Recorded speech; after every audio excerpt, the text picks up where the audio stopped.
സുരേഷ് ഗോപിയെ രൂക്ഷമായി വിമർശിച്ച് കെ.പി. ഗണേഷ് കുമാർ. ദിവസങ്ങൾക്ക് മുമ്പ് നോമ്പ് കഞ്ഞി കുടിച്ച സുരേഷ് ഗോപിയുടെ വീഡിയോ വൈറലായിരുന്നു.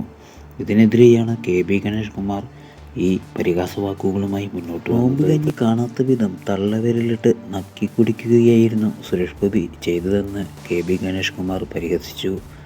ഇനി പുതുപ്പള്ളിയിൽ കയറി നിസ്കരിക്കുമോ എന്ന് പോലും ഞാൻ ഭയന്നു എന്നാണ് കെ.പി. ഗണേഷ് കുമാർ പറഞ്ഞത്. യൂത്ത് കോൺഗ്രസുകാർ കോടതികളിൽ നടത്തുന്ന അതേ നാടകമാണ് സുരേഷ് ഗോപി ചെയ്തതെന്നും കെ.പി. ഗണേഷ് കുമാർ പറഞ്ഞു. തിരുവനന്തപുരം മുതൽ എറണാകുളം വരെയുള്ള പള്ളികൾ ഉണ്ടായിട്ടും സുരേഷ് ഗോപി കിരീടം കൊടുക്കാനെത്തിയത് തൃശ്ശൂരിലെ പള്ളിയിലാണ്. ചെമ്പ് പൂശിയ കിരീടം കൊടുത്തപ്പോൾ മാതാവ് എടുത്തുകൊണ്ടു പോകാനാണ് പറഞ്ഞത്. സുരേഷ് ഗോപി കൊല്ലംകാരനാണെങ്കിൽ വേളങ്കണ്ണി പള്ളിയുണ്ട്, വെട്ടുകാട് പ്രശസ്തമായ പള്ളിയുണ്ട്, ഇവിടേക്കൊന്നും സുരേഷ് ഗോപി നോക്കിയതേയില്ല എന്നും ഗണേഷ് കുമാർ ആഞ്ഞടിച്ചു.